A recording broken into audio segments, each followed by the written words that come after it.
Let's go in depth. The immigration crisis continues wreaking havoc along our southern border. It's turning out to be an advantage for the Mexican cartels, and it's creating major challenges for law enforcement on this side of the border. Here to discuss the growing influence of the smugglers and the cartels, Joe Arpaio, Sheriff of Maricopa County, Arizona, a county in square mileage about the size of the state of Connecticut, including metropolitan Phoenix. Joe, we thank you for joining us today, and let's get right to it. According to the most recent Drug Enforcement Administration numbers, seizures of all drugs along the border between June 1st and June 14th were down significantly from this same time period in 2013 in Texas, falling by 34%, 26% in both Arizona and California, and 62% in New Mexico.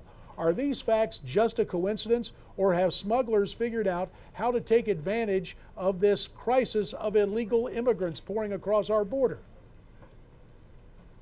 Yeah, you're right. Maybe the Border Patrol and others are too occupied with stopping the flood of illegal immigrants, especially the younger people coming in from Central America through Mexico, and they're not paying attention to the drug enforcement right now because they're changing diapers and doing everything else at the border. So I think that could be one reason, allegedly, why there's a drop. But we're still locking up dope peddlers coming into Arizona. And Joe, we know you're working hard there in Maricopa County. It would appear to me along the border as well, there's another challenge, not only for our Border Patrol, but for the county sheriffs along the border. There are environmentally protected lands, nature preserves and the like, where law enforcement cannot patrol. Does that turn out to be another big advantage for these smugglers? Yeah, it could be, but they still have to come into, leave that area and come into Phoenix, for example, and then on to other cities. But that is somewhat of an advantage. But there's some laws that have to be passed if Congress will ever get to it. Too bad you're still not in Congress, J.D. Well, I appreciate that vote of confidence, Joe, and your support over the years. I do know that the House Natural Resources Committee is working to try and address that legislatively. Meantime, the cartels. Could you explain to us how they're exploiting this immigration crisis and really turning it into booming business in terms of drug smuggling? Well, I said a while back that the drug traffickers coming into Arizona, into our country, guess what? About 80–90% of the ones that we're catching, they are illegally here to begin with, coming in. So there is a connection between illegal immigration, utilizing those coming into our country illegally, and transporting drugs. That's been going on for years, but no one seems to connect it. Well, in terms of the drugs being smuggled into the United States, Joe, what drug is most frequently moved off-road across our border? Well, right now the harvest season is coming up. It's a little hot out there, but watch out. We'll be getting tons of marijuana keep coming into our country. You still have heroin, methamphetamine, cocaine, so a variety of drugs still coming in. And I've been fighting this battle for 50 years at the U.S. Mexican border as head of the DEA in Latin America, Texas, Arizona. 50 years, and the drugs are still coming in. And they will always be coming in, but we can't give up. We have to do something to at least reduce the amount of drugs and get with the Mexican government, get with the president, take away their foreign aid if they don't get with it. Let us go over there operationally, work with them, and stop this problem, which can be done if we got the cooperation of Mexico and the U.S., especially the president. So again, you're in a situation where you're ready, willing and able, given your experience, given the role you play in Maricopa County, Arizona. Sheriff Joe, you're essentially volunteering, saying, look, I'm happy to help you, Mr. President. Have you ever heard from President Obama? Have you ever had any interaction with this administration aside from them filing suit against you in federal court? No, I don't think I'm very popular since I initiated the birth certificate investigation against him, which we're still doing.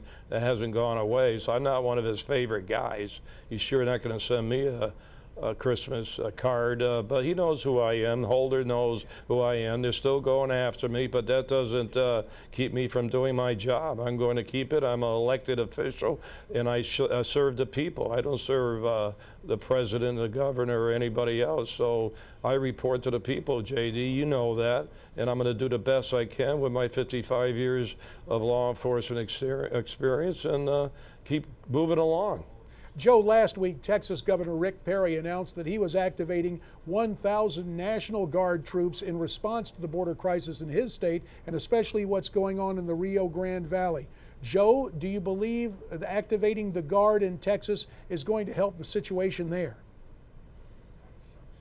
Well, they can do administrative things like change the oil, and I'm not being sarcastic, let the Border Patrol do the enforcement. That's not going to solve the problem. I know how to solve the problem. I think I mentioned previously on national TV, the president visited the 3 Central American presidents visited the White House. I hope they enjoyed the tour. But the president should have gone to Mexico and had a summit with those 3 presidents and throw in the Mexican president. How come the Mexican president, that's the most critical country regarding all of this problem, how come he didn't get invited to Mexico? Maybe he turned it down because the government did criticize Governor Perry for sending the National Guard to the border. He ought to be commending the governor for doing that. Why criticize us when we're trying to do our job on our side of the border? Why don't they do theirs on their side? Send the Army on their side of the border and stop this flood of drugs. I want to explore the whole notion of what's happening in Central America and in Mexico in terms of their leadership and in terms of our foreign aid in just a minute. But let me get back to the Guard question. Do you expect Arizona Governor Jan Brewer to follow Rick Perry's lead? Might we see National Guardsmen on the border in Arizona?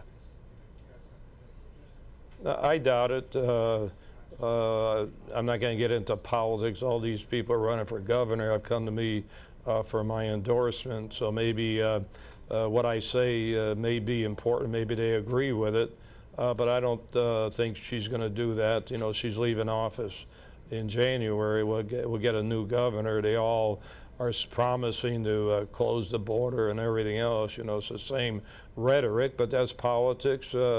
It's in the news again, just an election time, the immigration situation. So naturally, people are going to talk about it and try to say what they're going to do if they're elected.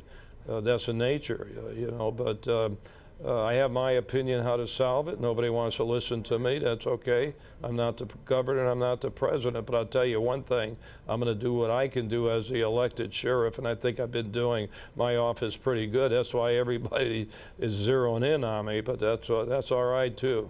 Now, Joe, only a couple of minutes remain. You mentioned the leaders of nations like Guatemala and Honduras and other Central American countries meeting with President Obama and getting a big chunk of foreign aid money. Meantime, buses will be rolling into counties across the country, including Maricopa County, Arizona. But as I understand it, in Maricopa County, they'll not be met by protesters. Instead, your deputies will greet those buses filled with illegal aliens coming in. Is that just the simple notion that you're going to enforce existing law?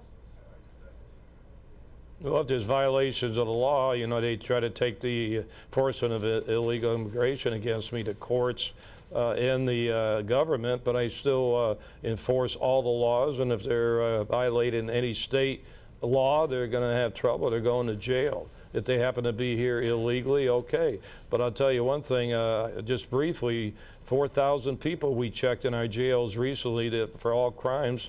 And by the way, they're all here illegally. And by the way, 37% of them have come back after we turn them over to the government. They should be deported, but they keep coming back over and over and over again, committing crimes again on the streets. So how do you figure that out? Either they're letting these guys out the back door or they're deporting them and they're coming back. I've written to the Homeland Security Secretary Johnson 2 times. He's going to get another letter from me again when I get more statistics, but nobody wants to answer this question.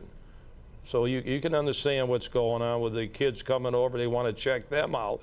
They can't even check the people that we have records on out. Maricopa County Sheriff Joe Arpaio, we know that you are enforcing the law in Maricopa County, and we thank you very much for your time and your input today. Thank you, J.D. And you hear Sheriff Joe, and here's somebody who's actually trying to enforce existing law, and because of that, the federal government is suing him. You see the absurdity of the situation, but he has continued to enforce the law that makes him very popular at home. And as we just heard earlier, nationwide, the notion of enforcement and deportation is catching on with Americans. So we will continue to focus on that subject later in this program. Now, straight ahead, when Hillary Clinton speaks out on the Middle East conflict, what she says may surprise you.